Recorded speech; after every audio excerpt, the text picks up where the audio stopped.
Hi everyone. Let's talk about something that most of us have felt, but few of us know how to navigate. The pain of leaving someone who was never fully yours. You know what I mean? The situationships, the almosts, the it's complicated relationships where you gave more than you got, where you waited for clarity that never came, where your heart was in it but theirs wasn't, at least not all the way. Walking away from that? That's hard.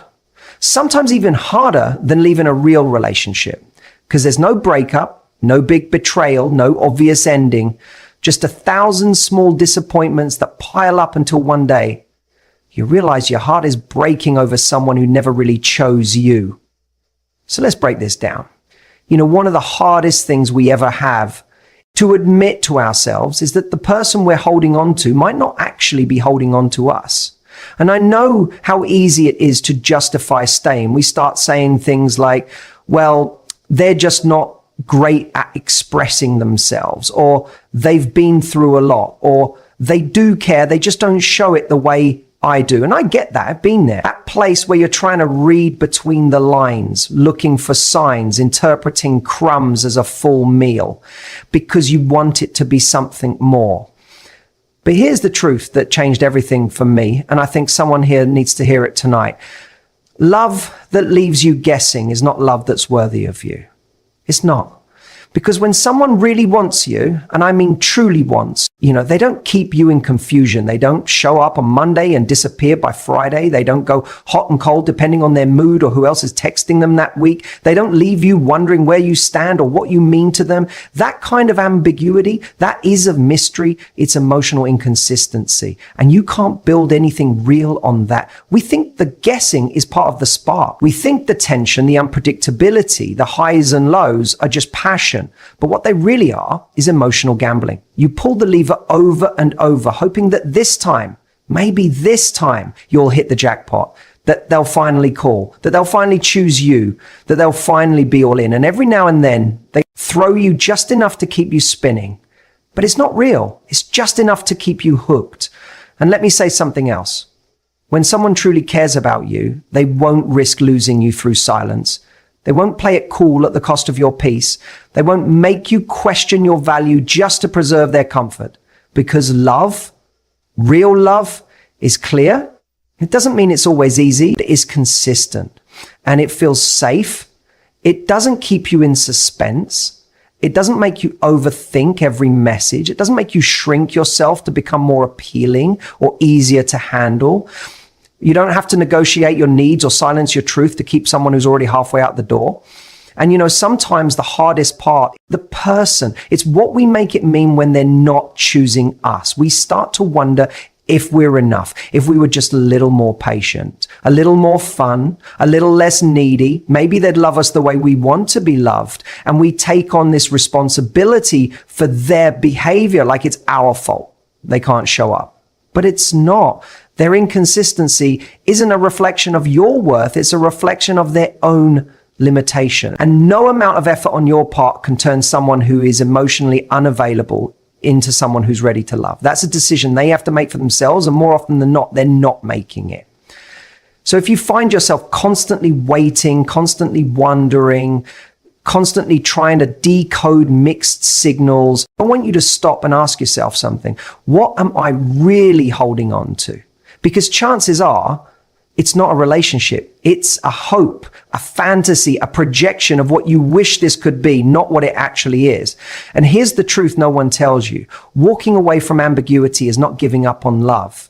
It's choosing a better kind of love. It's saying, I don't want a part-time connection. I don't want a maybe. I don't want someone who loves me in theory, but not in practice. It's drawing the line, not because you're heartless, but because you're finally honoring your heart. Because the kind of love that's right for you, that love doesn't leave you anxious. It doesn't leave you waiting for text messages or validation or clarity. That love sees you. It chooses you. It shows up for you consistently, loudly, proudly. And you don't have to earn it by proving yourself over and over again.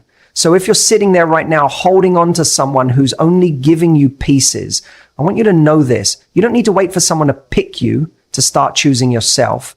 Let go of the confusion, let go of the gray area, let go of the need to solve a puzzle that was never yours to fit. And when you do, that space you clear, that's where real love has a chance to walk in. Because the moment you stop settling for halfway love is the moment you begin to experience whole love. And trust me, you are worthy of that kind of love. Let's be honest for a second. A lot of us didn't fall in love with the person in front of us. We fell in love with the idea of who they could be. We saw potential.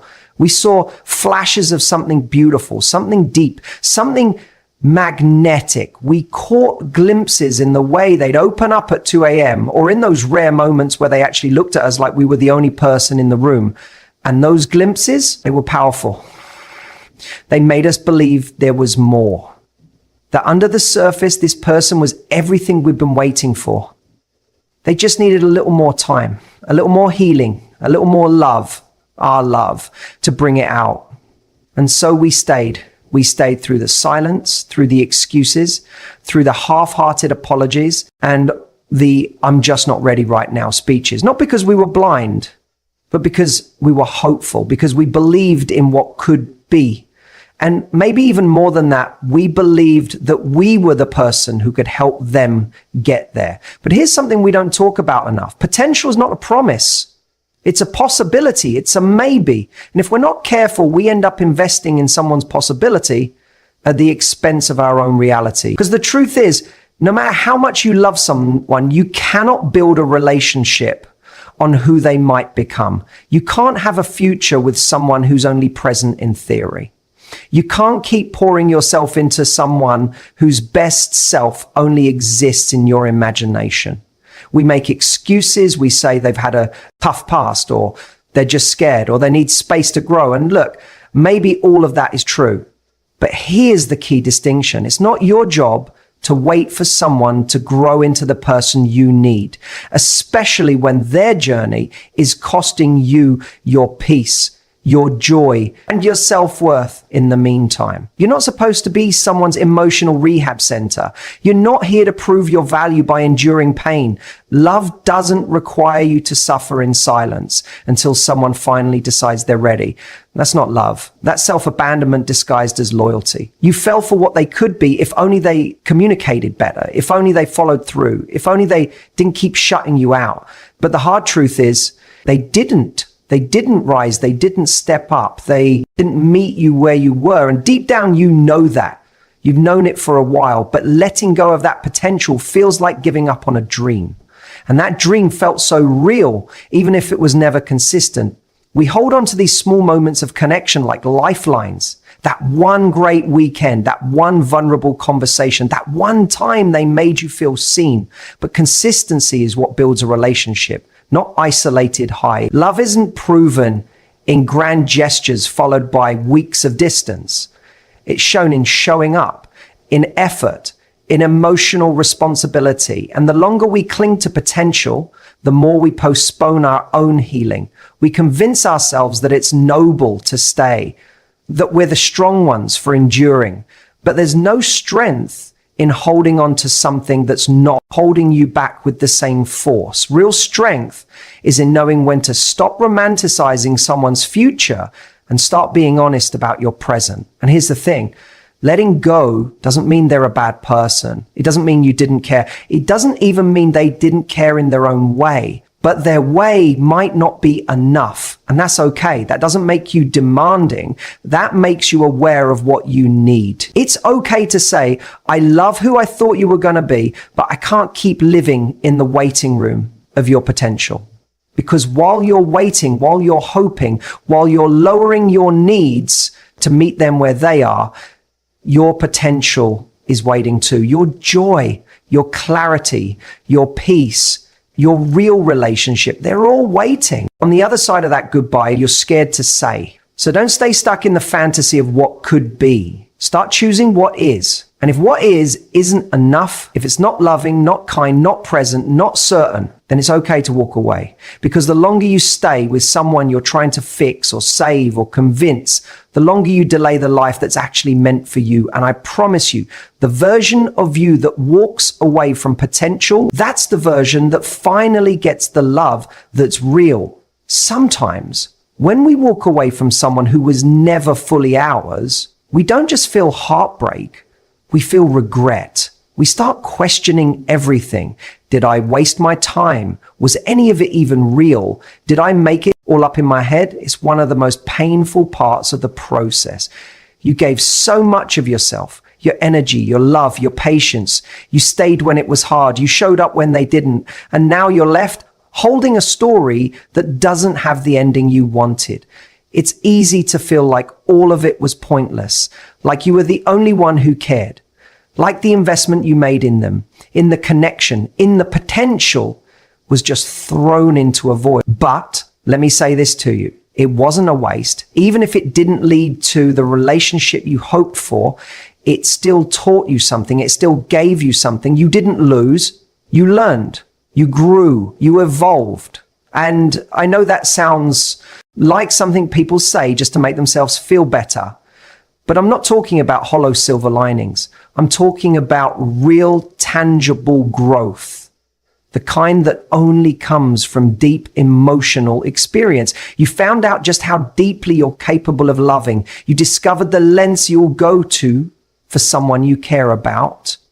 You saw your own capacity for empathy, forgiveness, vulnerability. That matters, that counts, that shows strength, not foolishness. And maybe you also saw the places where you lost yourself, where you shrunk to fit, where you made excuses, where you stayed silent instead of speaking your truth. That's not failure. That's awareness. And awareness is how we build stronger boundaries next time. It's how we recognize red flags earlier. It's how we stop confusing intensity with intimacy. And that kind of clarity, that only comes from experience. No book, no podcast, no inspirational quote can teach you what a real situation like that can. Because when your heart's involved, when your hopes are real, your investment is real, your pain is real, that's when your self-awareness deepens. That's when you get honest with yourself about what you want, what you deserve, and what you'll never settle for again. So no, it wasn't all for nothing.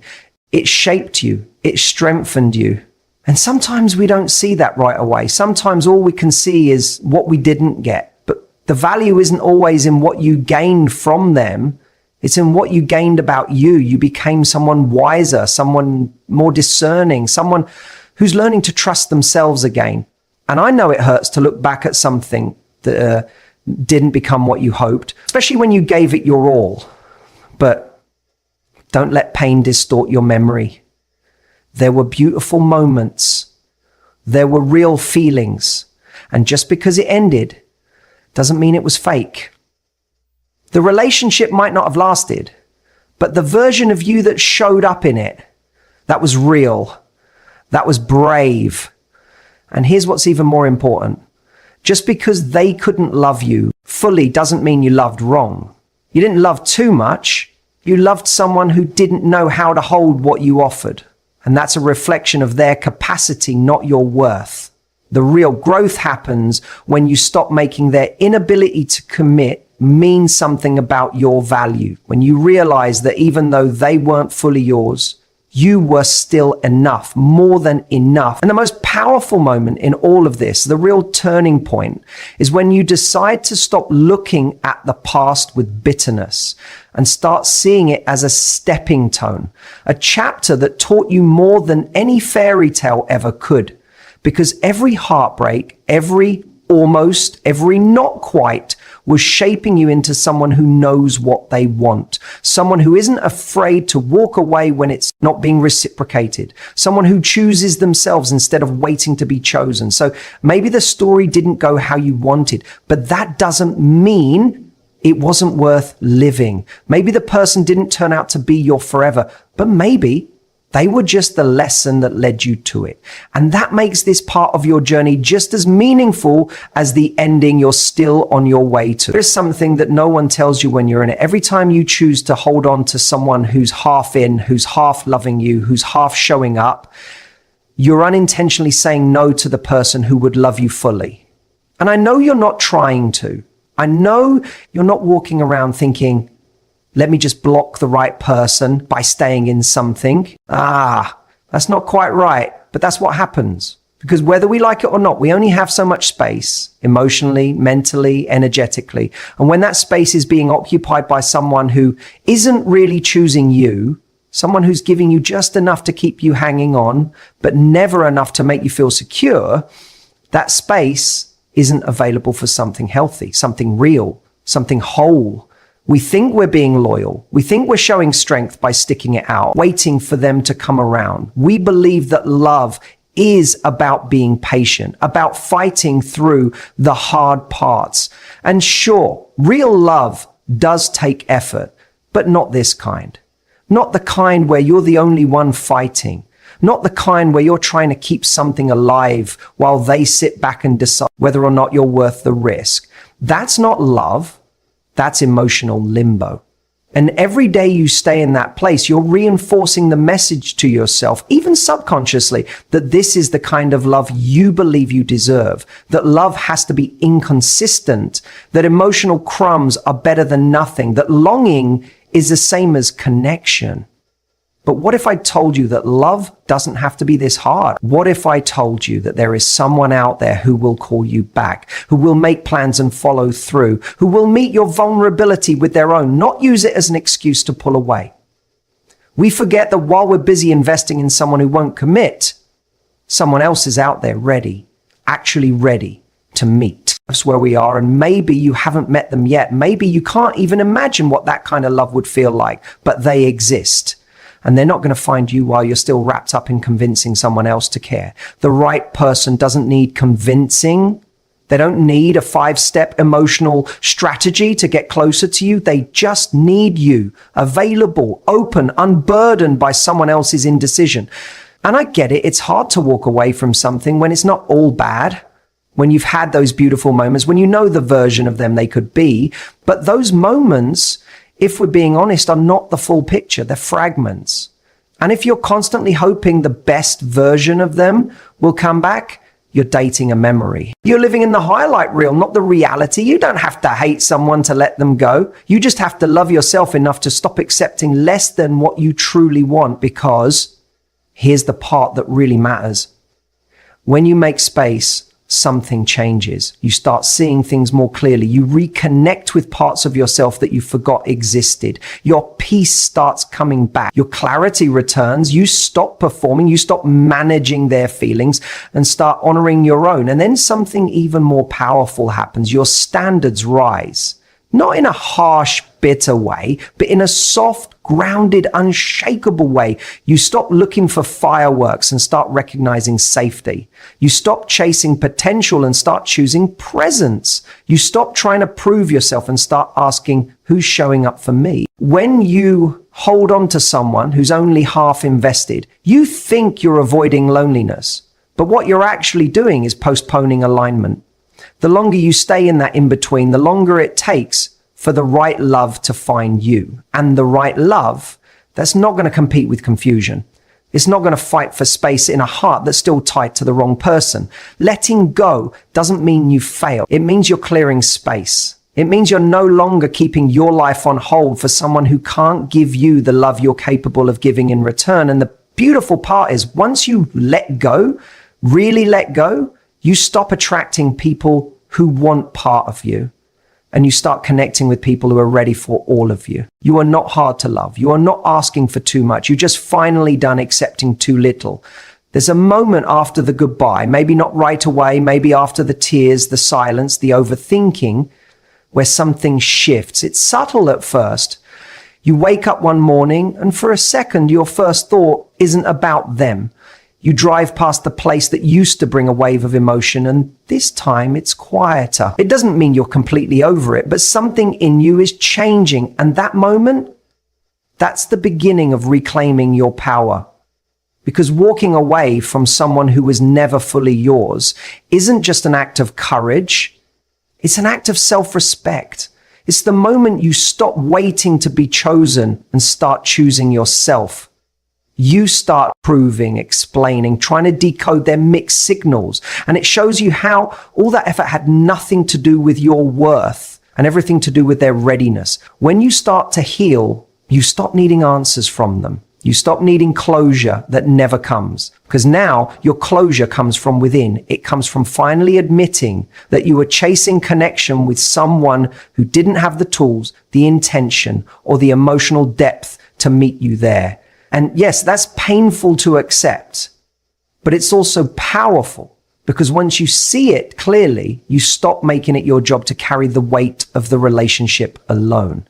You stop romanticizing the struggle. You stop making room for people who don't make room for you. And when that happens, everything in your life starts to feel different. Your standards shift, not just in love, but in how you let people treat you in every area. Your time becomes sacred. Your energy becomes selective. You no longer chase people who are running. You no longer beg for the bare minimum and call it love. You realize that real connection doesn't make you anxious. It makes you feel calm. It makes you feel safe. It makes you feel like you can exhale. And if someone doesn't bring that into your life, you're no longer afraid to walk away, not because you're bitter, but because you've learned to value your peace over potential. And here's what I want you to know. The pain you feel right now is not permanent.